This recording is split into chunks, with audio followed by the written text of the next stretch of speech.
Hello everybody. Now, ever since was Pakistan created, the country has projected its identity to the world as an Islamic theocratic state. Pakistan is the only country in the world whose passport explicitly states that it is a valid for every country except Israel. No other Islamic countries goes to this extent. Now with the water issue becoming a serious challenge for Pakistan, it has only two options left, either reduce its water consumption or confront India over water. At this point, Pakistan has adopted a new stance. It is now trying to promote itself as the country of Indus Valley civilization and has already launched a campaign around this narrative. You may have seen recently videos like this.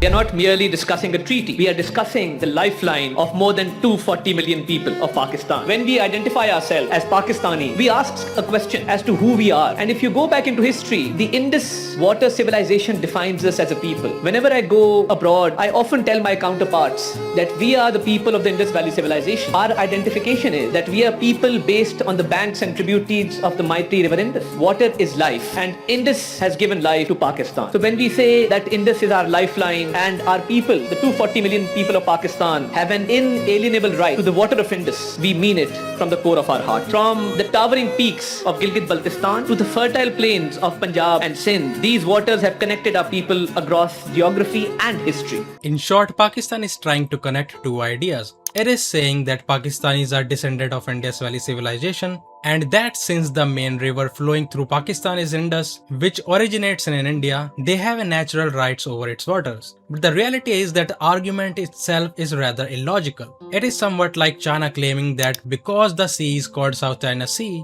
the entire sea belongs to China. That is not how international law works. However, Pakistan is attempting a major rebranding of its national identity. It seems to have realized that it may have to fundamentally reshape its historical narrative and identity if it wants to strengthen its claim regarding the water in the future. If you are wondering about the Indus Water Treaty, the treaty specifies how the waters of the rivers are divided between India and Pakistan.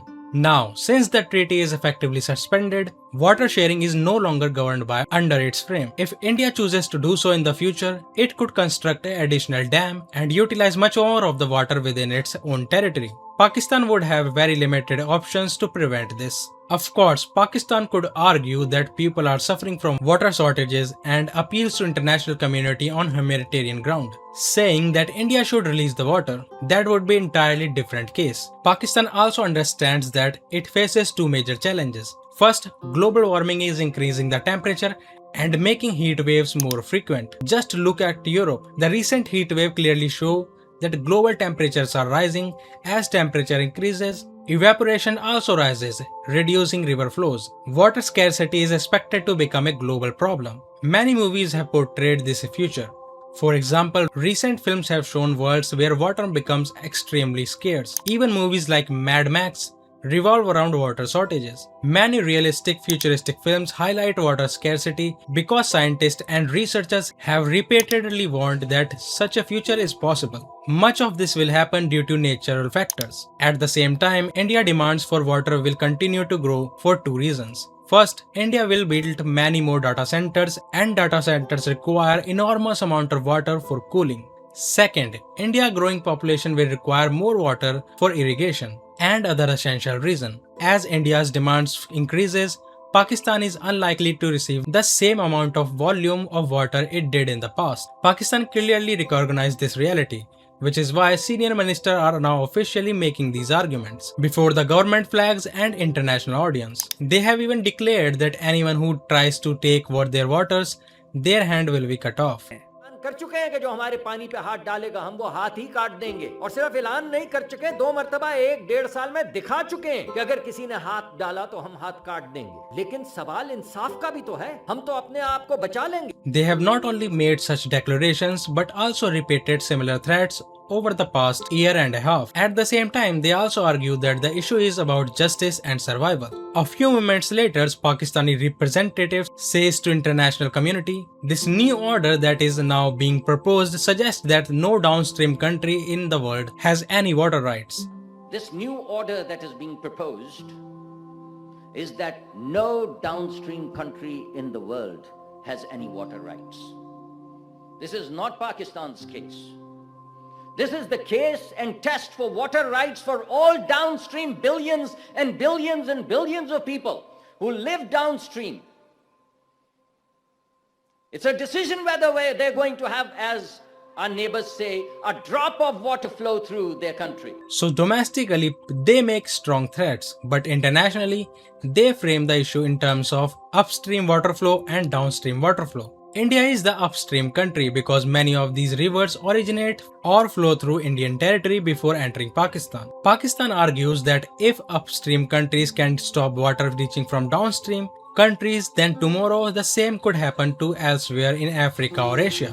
Therefore, Pakistan is attempting to internationalize the issue. Pakistan is also claiming that it is a land of Indus Valley civilization and therefore deserves the water of the Indus. However, it is unlikely that this argument will be accepted widely. For decades, Pakistan has presented itself as primarily as a hardline Islamic state, and the Indus Valley civilization cannot reasonably be regarded as the exclusive heritage of Pakistan. The civilization existed thousands of years ago, and over the centuries, its descendants migrated, population changed, and eventually, the Indian subcontinent was partitioned. Given the treatment of religious minorities such as Sikhs and Hindus in present-day Pakistan, some critics argue that Pakistan's current identity bears little resemblance to the pluralistic civilization it is now seeks to claim. Ultimately, as far as I can tell, the Indus Water Treaty is unlikely to return to its original form. A new treaty will probably be negotiated, and Pakistan may have to accept a significantly smaller share of water than before. If that happens, any Pakistani government agreeing to such a treaty would likely face severe domestic criticism. India-Pakistan relations are entering a very difficult period.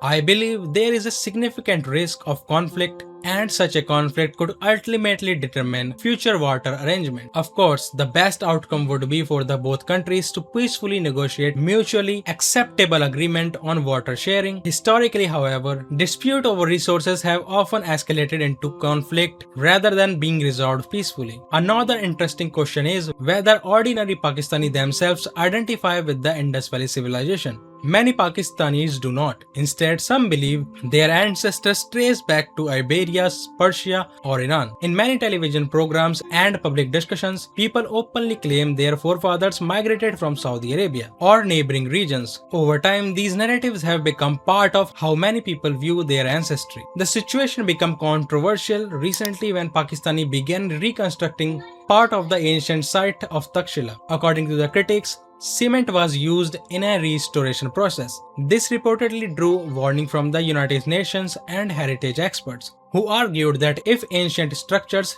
cannot be restored properly, they should be left untouched rather than damaged with inappropriate modern materials. According to this viewpoint, Pakistan has not adequately preserved much of its ancient pre-Islamic heritage. Over centuries, the region experienced repeated invasions, massacres, and immigrations, and eventually partition. So many demographics and cultural changes have taken place that it is difficult to make simple claim about historical continuity. The conclusion here is simple. Pakistan should not be regarded as the Indus Valley civilization. There is only true Indus Valley civilization, and that is the Republic of India. Thank you very much for watching. Like, subscribe, and share, and I'll see you in the next video.